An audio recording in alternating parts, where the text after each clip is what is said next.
Hello guys, welcome to my channel. Guys, हम लोग पिछले वीडियो में क्वेश्चन 4 तक हम लोग देख चुके थे। तो आज इस वीडियो में हम लोग क्वेश्चन 5 को सॉल्व करेंगे। तो गाइस, क्वेश्चन 5 है हमारा, arrange the following functions in increasing asymptotic order. Guys, ये क्वेश्चन हमारा पिछले क्वेश्चन की तरह ही है, जहाँ पे हम लोग को इन गिवन फंक्शंस को इंक्रीजिंग ऑर्डर में अरेंज करना है एसिम्प्टोटिकली। तो एसिम्प्टोटिकली हमें इन फंक्शंस को कंपेयर करना है और इन्हें इंक्रीजिंग ऑर्डर में अरेंज करना है। तो गाइस, हमें ये फंक्शंस दे रखे हैं। पहला है n पावर 1/3, दूसरा है e पावर n, तीसरा है n पावर 7/4, चौथा है n log पावर 9n और पांचवा है 1.00000001 पावर n। और हमें ये कुछ ऑप्शंस दे रखे हैं और ये क्वेश्चन गाइस हमारा गेट 2008 में आया हुआ था। तो गाइस, चलिए इसका सल्यूशन देखते हैं।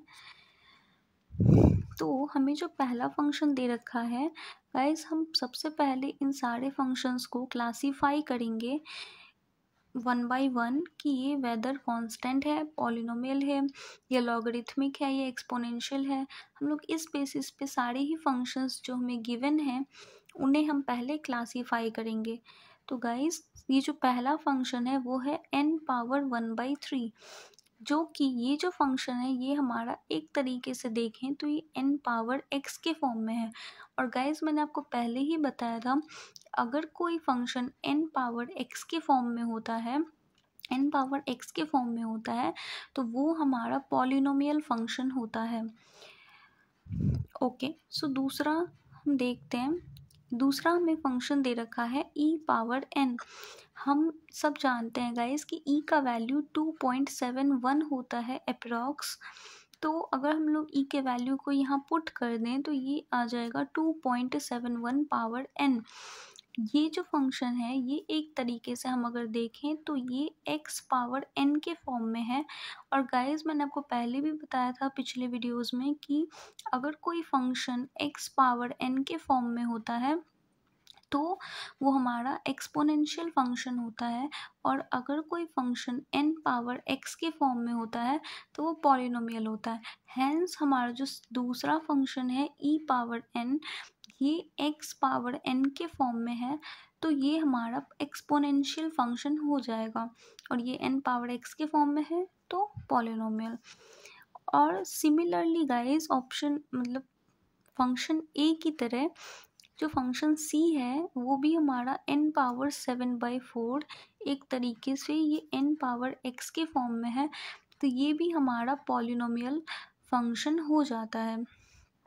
अब गाइस, जो हमारा फंक्शन d है ये थोड़ा सा आपको समझना होगा कि ये नीदर कम्प्लीटली पॉलिनोमियल है और नॉर कम्प्लीटली लॉगरिथमिक है।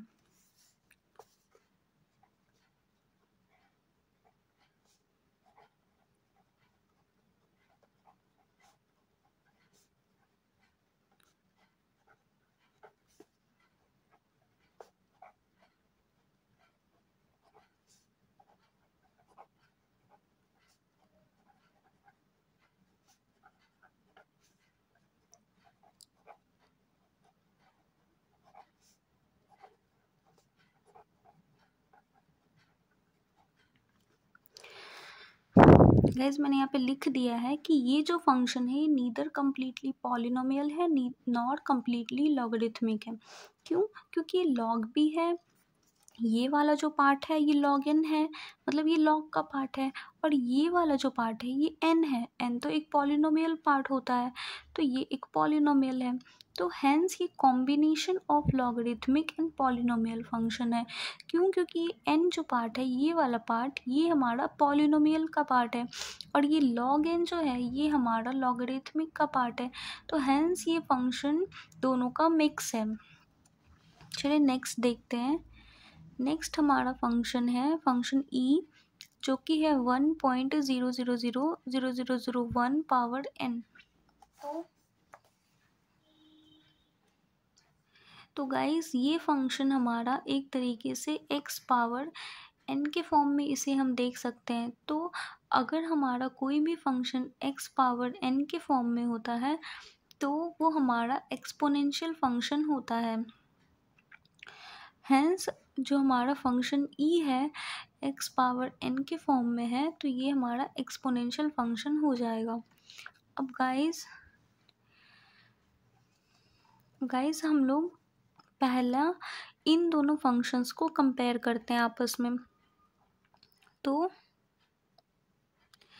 गाइस ये पहला है n पावर 1/3 और वर्सेस n पावर 7/4। गाइस हम सब जानते हैं, अभी हमने देखा कि ये भी पॉलिनोमियल है और ये भी पॉलिनोमियल है, मतलब कि ये भी n पावर x के फॉर्म में है अगर ऐसे देखें तो, और ये भी n पावर x के फॉर्म में है। यानी कि दोनों ही फंक्शंस पॉलिनोमियल ही हैं। पर ये दोनों ही फंक्शन पॉलिनोमियल है पर फिर भी हमें पता तो लगाना होगा कि इन दोनों में से कौन सा फंक्शन छोटा है और कौन सा फंक्शन बड़ा है। तो इसलिए हम लोग यहाँ देखते हैं कि n पावर 1/3 और n पावर 7/4। तो गाइस ये बेसिस तो सेम है इन दोनों के, मतलब कि ये और ये n तो बेस सेम है, तो इन दोनों को कंपेयर करके कोई फ़ायदा नहीं है। क्यों? क्योंकि n और n तो सेम ही है, इसीलिए हम इसके पावर्स को कंपेयर करेंगे और उसमें से जो छोटा आएगा वो लेसर हो जाएगा और जो बड़ा आएगा वो ग्रेटर हो जाएगा।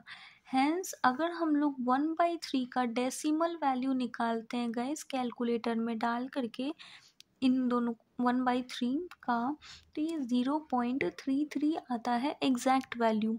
जब हम लोग 1/3 कैलकुलेटर में करेंगे तो 0.33 आएगा गाइस 1/3 की वैल्यू।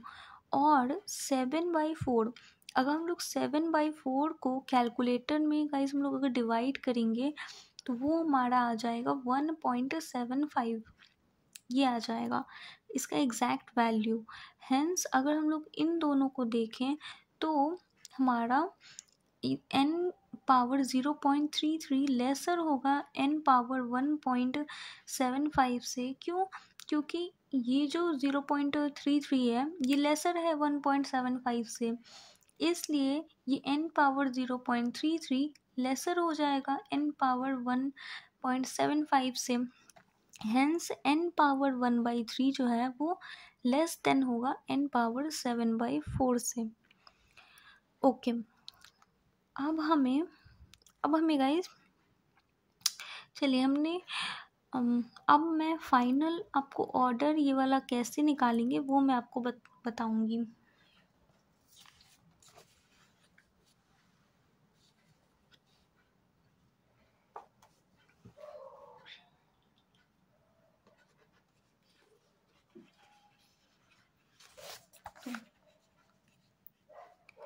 तो गाइस आप लोग यहाँ पे देखिए कि ये हमारा है, हाँ गाइस ये हमारा है n पावर 1/3, ओके, और ये हमारा है n log n power n और ये हमारा है n पावर 7/4। ठीक है गाइस, ये हमारा पॉलिनोमियल है और ये भी हमारा पॉलिनोमियल है और ये पॉलिनोमियल प्लस लॉगरिथमिक मिक्स्ड है, मैंने आपको बताया था पहले ही। तो अब आप कहोगे कि लॉग सबसे पहले क्या आता है? कांस्टेंट, उसके बाद फिर मैं लिखती हूँ, सबसे छोटा आता है कांस्टेंट, फिर आता है लॉग, फिर आता है पॉलिनोमियल, फिर आता है एक्सपोनेंशियल। हमें तो ये ऑर्डर पता है गाइस, हमें तो ये वाला ऑर्डर पता है। ठीक है, तो यहाँ पे तो मतलब यहाँ पे तो ये पॉलिनोमियल है, ये पॉलिनोमियल है, और ये यहाँ पे बीच में p प्लस एल मतलब पॉलिनोमियल प्लस लॉगरिथमिक आ गया। ये तो हमें कुछ मतलब कुछ समझ नहीं आ रहा है, तो इसीलिए इसे हम लोग थोड़ा अलग तरीके से सॉल्व करेंगे। तो देखिए गाइस, ये वाला क्या है, ये n पावर 1/3 है, राइट, ये हमारा पॉलिनोमियल है। ठीक है, और यहाँ पे एक तरीके से देखें तो ये n पावर 1 है। ठीक, तो ये n पावर 1/3 तो लेस ही होगा n पावर 1 से, राइट। और साथ ही में यहाँ पे n पावर 1 इसके साथ हमारा ये log n फंक्शन भी तो है, log n फंक्शन भी है मल्टीप्लाई में। तो एक तो ये n पावर 1/3 है, तो इसका पावर भी छोटा है, n पावर 1, ये 1/3 1 से तो छोटा है। तो गाइस 1/3 की वैल्यू तो हमारी 0.33 होती है, तो ये n पावर 1/3 यानी कि n पावर 0.33 छोटा है n पावर 1 से ऑलरेडी। और यहाँ पे n पावर 1 अकेला भी नहीं है, इसके साथ ये log n जो है वो मल्टीप्लिकेशन में है, यानी कि ये तो गारंटीड है कि ये n पावर 1/3 जो है वो log n मतलब n log पावर 9 n से तो छोटा ही होगा, क्योंकि ये अकेला n पावर 1 से ही छोटा है, और ये n पावर 1 के साथ ये log पावर 9 n तो ये मल्टीप्लिकेशन में है, हेंस ये n पावर 1/3 तो छोटा ही होगा इससे, इतना तो फाइनल है, तो ये इससे छोटा हो जाएगा, ठीक।